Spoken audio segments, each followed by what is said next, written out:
और जैसे ही नाव बढ़ती गई बढ़ती गई बढ़ती गई तो पता नहीं केवट के क्या मूड में आया, उसने पतवार को छोड़ दिया। अब कल्पना करो कि बीच गहराई में, जल की गहराई में नाव पहुंच जाए और उस समय केवट पतवार छोड़ दे तो खतरा बढ़ जाएगा नाव में कि नहीं बढ़ेगा? या तो किनारे पर छोड़ दे तो बैठने वाले अपने आप उतर के भाग जाएं, कोई दिक्कत नहीं। और नदी के बीच भाग में, मध्य भाग में जहां गहराई है जल की, वहां अगर कोई केवट पतवार छोड़ देता है तो उस समय ईमानदारी से बताओ बैठने वालों पर क्या बीतेगी? सोचो जरा, है बैठने वालों पर क्या बीतेगी? भगवान राम तो राम ही हैं, गंभीर हैं वो। लक्ष्मण जी वीर हैं अकेले, राम जी वीर और गंभीर दोनों हैं। तुरंत लक्ष्मण जी बोल पड़े, भैया खतरा। भगवान बोले किस बात का खतरा? बोले पतवार छोड़ दी इसने और आप विश्वास में आ गए, देखिए ये विश्वास का खामियाजा भुगतना पड़ेगा कि नहीं?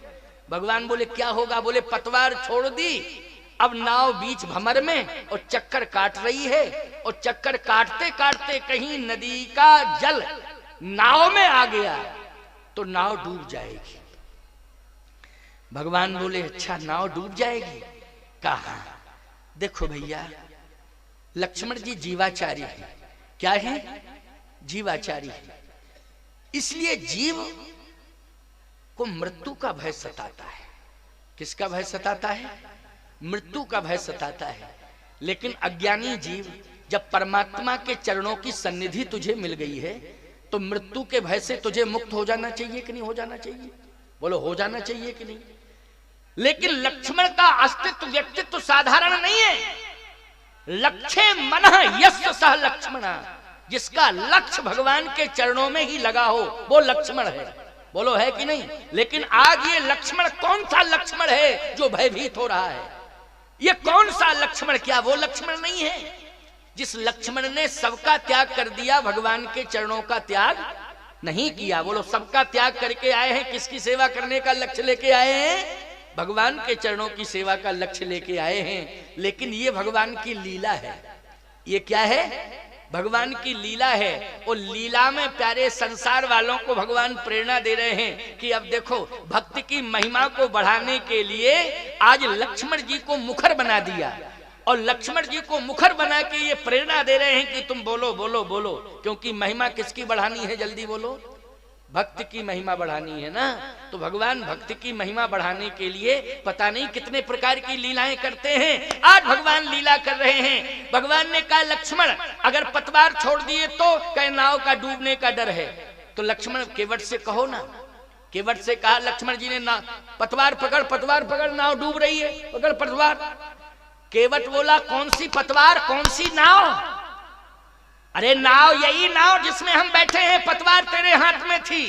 केवट ने कहा कि पतवार को पकड़ना मेरी जिंदगी की भूल थी। भूल थी? क्यों?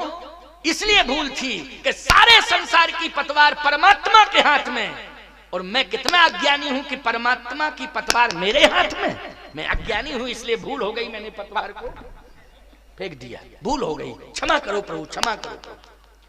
लक्ष्मण जी बोले भूल हम लोगों से हुई जो विश्वास में बैठ गए। अगर ऐसा जानते कि तुम बीच मझधार में पतवार छोड़ दोगे तो विश्वास नहीं करते, बैठते ही नहीं। लेकिन भूल हो गई। भगवान बोले ऐसा है भैया केवट, भाई घबरा रहा है तो तुम पतवार पकड़ लो। लक्ष्मण जी ने कहा पतवार पकड़ना पड़ेगा, तुम्हें उठा लो पतवार को, पार करो। केवट हमारी बात को ध्यान से सुनो, पतवार पकड़ो और पार करो। तो केवट पहले तो पतवार छोड़ के भगवान के चरणों में बैठा ही था और सिर झुकाए था। लेकिन लक्ष्मण जी ने ज्यादा जिद की तो भगवान के चरणों में लेट गया, नाव में लेट गया। राम जी ने कहा देखो अभी तो बैठा था, अब तो लेट ही गया।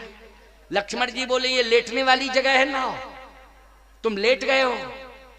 आहा, केवट ने कहा कि कहां लेटा हूं, कहां लेटा हूं? तुम्हें नाव दिखाई दे रही है, मुझे भगवान के चरण दिखाई दे रहे हैं। मैं भगवान के चरणों में लेटा हूं तो नाव कौन चलाएगा? तो केवट ने कहा कि ऐसा है, हम तो भगवान पर भरोसा कर रहे हैं। राम जी हमारे सब काम कर रहे हैं, हम राम के सहारे आराम कर रहे हैं। हम तो भगवान पर विश्वास कर रहे हैं, इसलिए हमने पूरी पतवार और जिंदगी सब कुछ भगवान के हाथ में सौंप दी है। इसलिए भगवान के हाथ में सब कुछ सौंप दिया है। अब निश्चिंत होकर के हम भगवान के चरणों में आराम कर रहे हैं। बोलो, जिंदगी को आराम तब मिलेगा जब जिंदगी राम के हाथ में होगी।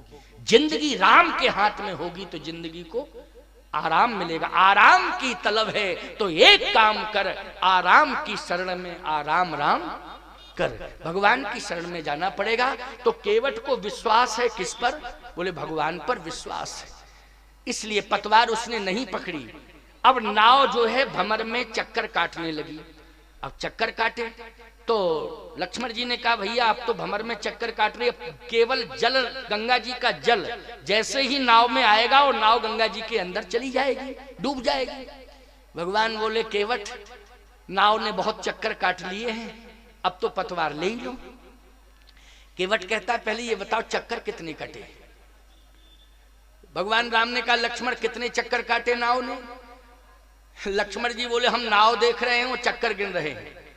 लगभग 50-60 चक्कर तो हो ही चुके हैं। तो केवट बोला अभी कसर रह गई और काटने दो चक्कर। तो कहे कितने? क्या यही तेरा नियम है कि नाव को पतवार बीच में छोड़ता है, नाव को चक्कर कटवाता है, फिर पतवार पकड़ के पार करता है? क्या यही नियम है? केवट बोला प्रभु सुनिए, आपका नियम क्या है ये मैं जानता हूं। भगवान बोले मेरा नियम क्या है? बोले आपका नियम यह है कि आप के पास जब जीव जाता है तो आपकी नाव में वो बैठता है और आप 84 लाख योनियों में चक्कर कटवाते हो। क्यों भैया? आप तो इतने लंबे चक्कर कटवाते हो कि सैकड़ों में नहीं, हजारों में नहीं, लाखों में 84 लाख चक्कर आप कटवाते हो। तो तुम्हारा नियम क्या है? केवट बोला हमारा नियम कुछ नहीं है, लेकिन आज हम आपको ये बता रहे हैं कि आप भी चक्कर आज काट रहे हो। कम से कम 84 चक्कर तो काटे ही लेवे, पता लग जाएगा क्या चक्कर में होता है, चक्कर में लगता कैसा है, आपको भी तो पता लगना चाहिए। भगवान बोले अच्छा तो 84 चक्कर पूरे होंगे। तो भगवान ने कहा सुनो केवट, हम समझ गए हैं कि 84 लाख योनियों का चक्कर जब जीव काटता है तो अनंत कष्टों का वर्ण उसे करना पड़ता है। फिर वो रोता है और परमात्मा से प्रार्थना करता है कि 84 लाख योनियों के बंधन से मुझे मुक्त करो प्रभु, मुक्त करो, मुक्त करो। लेकिन आज समझ में आ गया कि केवट जैसा जो भक्त बनेगा, आज भगवान कहते मैं प्रतिज्ञा करता हूं गंगा के जल में खड़े होके, गंगा को साक्षी करके मैं प्रतिज्ञा कर रहा हूं, गंगा मुक्ति देने वाली है, मुक्ति प्रदायिनी गंगा है। लेकिन आज मैं आश्वासन देता हूं, वचन देता हूं कि केवट जैसी जो निर्मल भक्ति करेगा उसे 84 लाख योनियों के बंधन से मैं मुक्त कर दूंगा। ऐसा भक्त होना चाहिए, उसके जीवन में ऐसी निर्मलता होनी चाहिए। तो केवट निष्काम निर्मल है प्यारे, और भगवान के प्रति उसका पूरा समर्पण है। ईमानदारी से बताओ, जब भगवान के प्रति पूरा समर्पण हो गया तो